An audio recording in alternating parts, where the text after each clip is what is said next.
अस्सलाम वालेकुम। उम्मीद है कि सब खैरियत से होंगे। जैसे कि बेटा हमने क्लास 9 की केमिस्ट्री स्टार्ट की हुई है, ठीक है बेटा। तो हमने जो कल पढ़ा था उसमें ये पढ़ा था कि केमिस्ट्री किसे कहते हैं और कुछ उसके यूजेस और ब्रांचेस पढ़ी थी और कुछ यूजेस इंशाल्लाह आज हम क्लियर करेंगे। उसके ब्रांचेस हैं जो इंशाल्लाह वो आज क्लियर होंगी। तो कल हमने 5 ब्रांचेस क्लियर कर दी थी और छठी ब्रांचेस से इंशाल्लाह आज स्टार्ट करेंगे।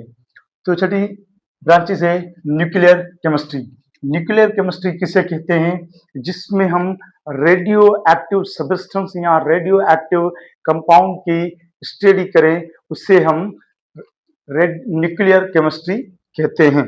ठीक है बेटा। इसमें न्यूक्लियर प्रोसेस दो होते हैं, एक होता है न्यूक्लियर फिशन और दूसरा होता है न्यूक्लियर फ्यूजन। न्यूक्लियर फिशन और न्यूक्लियर फ्यूजन का मतलब क्या होता है बेटा? देखो, न्यूक्लियर फिशन से बड़े मॉलिक्यूल ब्रेक होकर छोटे मॉलिक्यूल में तकसीम हो जाते हैं, यानी इसमें बड़े मॉलिक्यूल की ब्रेकडाउन होती है और छोटे मॉलिक्यूल में तकसीम हो जाते हैं। ठीक है बेटा, ये होता है न्यूक्लियर फिशन। इसका बेस्ट एग्जांपल लें तो न्यूक्लियर फिशन के न्यूक्लियर केमिस्ट्री के तहत ही हम एटम बम को प्रिपेयर करते हैं। जब एटम बम टूटता है तो उससे बहुत ज्यादा एनर्जी जो होती है वो रिलीज होती है और वो छोटे टुकड़ों में तकसीम हो जाता है। और दूसरा होता है न्यूक्लियर फ्यूजन। न्यूक्लियर फ्यूजन में छोटे पार्टिकल मिलके एक बड़ा पार्टिकल तैयार करते हैं। जैसे कि हम एटम को बनाने के लिए यूरेनियम इस्तेमाल करते हैं। क्या बेटा? यूरेनियम, जिसका एटॉमिक नंबर क्या होता है? 92 92 एटॉमिक नंबर होता है और इसका एटॉमिक मास जो होता है वो 238 इसका एटॉमिक मास होता है। ये हाई रेडियो एक्टिव एलिमेंट है जिसको हम एटम बम प्रिपेयर करने के लिए इस्तेमाल करते हैं। तो जब इसको हम इस्तेमाल करते हैं, यूज करते हैं, तो ये बहुत सारे मिला के हम उससे एटम तैयार करते हैं। ये प्रोसेस जो कहलाता है वो न्यूक्लियर फ्यूजन कहलाता है। और जब एटम तैयार हो जाता है, जब उसको बम्बार्ड कराते हैं, जब एटम फटता है तो वो छोटे टुकड़ों में तकसीम हो जाता है, उससे एनर्जी बहुत ज्यादा रिलीज होती है। तो जब वो एटम फटता है तो उस प्रोसेस को क्या कहते हैं? Nuclear fission. ठीक है बेटा। उसके बाद आते हैं दूसरी ब्रांचेस है जिसको हम बोलते हैं एनालिटिकल केमिस्ट्री। एनालिटिकल केमिस्ट्री का मतलब क्या होता है? एनालिटिकल केमिस्ट्री का मतलब होता है एनालिसिस करना। एनालिसिस का मतलब होता है किसी चीज को तजवीज करना। ठीक है बेटा, क्या करना? तजवीज करना। तजवीज करना बोले या किसी चीज की पहचान करना। जैसे कि आपने सीआईडी ड्रामा देखा होगा, तो उसमें डॉक्टर सानूखे जो होते हैं वो क्या करते हैं? जो भी मर्डर होता है उसकी एनालिसिस करते हैं। एनालिसिस कैसे करते हैं? वो देखते हैं कि इसकी मौत कैसे हुई है, किसी टॉक्सिक मटेरियल की वजह से हुई है, किसी केमिकल की वजह से हुई है।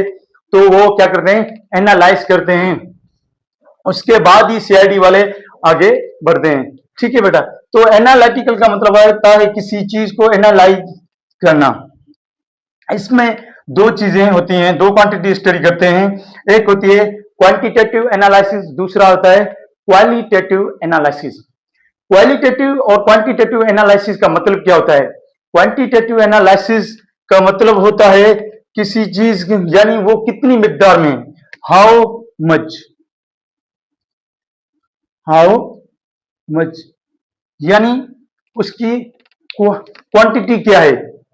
दूसरा होता है क्वालिटी, यानी उसको आइडेंटिफाई करना, उसी कंपाउंड को, उसकी क्या कहलाती है? Qualitative analysis. या क्वालिटेटिव एनालिसिस को बोलते हैं आइडेंटिफिकेशन ऑफ कंपाउंड। किसी भी कंपाउंड की आइडेंटिफिकेशन करना ही एनालिटिकल कहलाता है। याद रखें बेटा, हर इंडस्ट्री में एक ना एक एनालिटिकल केमिस्ट मौजूद होता है, क्योंकि हर इंडस्ट्री में उस हर चीज को एनालाइज किया जाता है। जैसे कि शूज की इंडस्ट्री है, हो गई, सीमेंट की इंडस्ट्री हो गई, ठीक है बेटा, ऑयल की इंडस्ट्री हो गई, तो उसमें उसकी क्वालिटी को चेक करते हैं। ठीक है बेटा, उसकी क्वालिटी देखते हैं तो इसकी क्या क्वालिटी है, यानी हर इंडस्ट्री में एक ना एक एनालिटिकल मौजूद होता है। ठीक है बेटा, तो ये कहलाती है हमारी एनालिटिकल केमिस्ट्री। उसके बाद है environmental chemistry. Environmental chemistry branch of chemistry in which deals with the studies chemical present in the air, water, soil and how they effect on environment. Environment chemistry का मतलब क्या होता है कि केमिकल की वजह से जो एयर है, वाटर है या सोइल है, उसमें केमिकल की वजह से एनवायरमेंट में क्या इफेक्ट पड़ता है, तो ये हमारी कहलाती है एनवायरमेंटल केमिस्ट्री। जैसे कि इंडस्ट्री में स्मोक वगैरह आता है तो उसका क्या इफेक्ट पड़ता है एनवायरमेंट में, यही कहलाती है एनवायरमेंटल केमिस्ट्री। उसके बाद है बेटा ग्रीन केमिस्ट्री। ग्रीन केमिस्ट्री क्या है? Green chemistry is the branch of chemistry that designs chemical product and processes that reduce or eliminate the use and production of harmful substance. It is also called sustainable chemistry. Green chemistry का मतलब क्या होता है बेटा? Green chemistry ऐसी chemistry है जिसमें हम जो भी केमिकल प्रोड्यूस करते हैं तो वो बायोडिग्रेडेबल होना चाहिए। बायोडिग्रेडेबल जिसका हमने एग्जांपल लिया है making biodegradable plastic instead of non-biodegradable plastic to produce pollution। तो इसका मतलब क्या है बायोडिग्रेडेबल, नॉन बायोडिग्रेडेबल? देखो बेटा, बायोडिग्रेडेबल का मतलब होता है कि ऐसे कंपाउंड जो कुछ टाइम के बाद डीकंपोज हो जाएं। बायोडिग्रेडेबल का मतलब होता है वो बैक्टीरिया या फंजाई की वजह से डीकंपोज हो जाए, खत्म हो जाए साल 2 साल के बाद। लेकिन बायोडिग्रेडेबल ऐसे कंपाउंड होते हैं जो डीकंपोज नहीं होते बैक्टीरिया या फंजाई की वजह से, तो वो नॉन बायोडिग्रेडेबल कहलाते हैं। जैसे कि कुछ नॉन बायोडिग्रेडेबल प्लास्टिक होते हैं जो बहुत सालों के बाद भी वो डीकंपोज नहीं होते, जैसे कि प्लास्टिक की बोतल हो गई, ये क्या कहलाती है? Non biodegradable. और बायोडिग्रेडेबल ऐसे प्लास्टिक जो कि डीकंपोज हो जाएं तो वो क्या कहलाते हैं?